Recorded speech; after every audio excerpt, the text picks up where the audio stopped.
ఈ మధ్య నిన్ను బాగా డిస్టర్బ్ చేస్తున్న విషయం ఏంటి? పక్కవాడికి జాబ్ వచ్చిందనా? లేక నీ ఫ్రెండ్ సోషల్ మీడియాలో సక్సెస్ అయ్యాడనా? వాళ్ళని చూసి నేను వెనకబడిపోయానేమో అని భయపడుతున్నావా? ముందు ఆ భయాన్ని చెరిపేయ్. గుర్తుపెట్టుకో, జీవితం అనేది ఒక ఎగ్జామ్ హాల్ లాంటిది.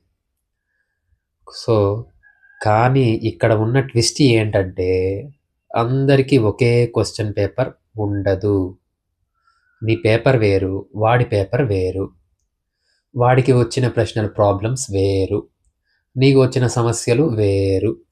అలాంటప్పుడు వాడి జవాబు పత్రం చూసి నువ్వు కాపీ కొట్టాలని చూస్తే ఖచ్చితంగా ఫెయిల్ అవుతావు. ప్రపంచంలో ప్రతి ఒక్కరికి ఒక సొంత టైమ్ జోన్ ఉంటుంది. ఒకడు 22 ఏళ్లకే సీఈఓ అవ్వచ్చు. కానీ 50 ఏళ్లకే అలసిపోవచ్చు. మరొకడు 30 ఏళ్ల వరకు ఏమీ సాధించకపోవచ్చు.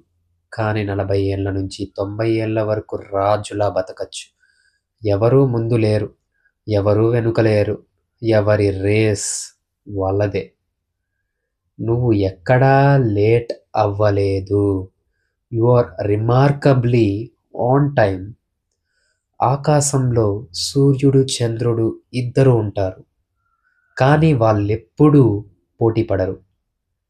ఎందుకంటే వాళ్ళకి తెలుసు, ఎవరి టైం వచ్చినప్పుడు వాళ్ళు మాత్రమే మెరుస్తారని. సూర్యుడు వచ్చాడని చంద్రుడు కుమిలిపోడు. రాత్రి కోసం వెయిట్ చేస్తాడు. నీ టైం కూడా వస్తుంది. అప్పటి వరకు ఓపికగా ఉండు. నీ పనిని ప్రేమించు. పక్కవాడు ఏం చేస్తున్నాడో చూడటం మానేసి నీ పేపర్ మీద నువ్వు ఫోకస్ పెట్టు. ఎందుకంటే నీ విజయం ఎప్పుడూ నీ వేగం అంటే స్పీడ్ మీద కాదు, నీ దిశ డైరెక్షన్ మీద ఆధారపడి ఉంటుంది. తగ్గద్దు, ఏం మాత్రం తగ్గద్దు. నీ కథలో ట్విస్ట్లు ఇంకా చాలా ఉన్నాయి. అవి చూసి లోకమే చప్పట్లు కొట్టే రోజు వస్తుంది. నమ్ము, ముందడుగు వేయి. Subscribe Rini quotes. ధన్యవాదాలు.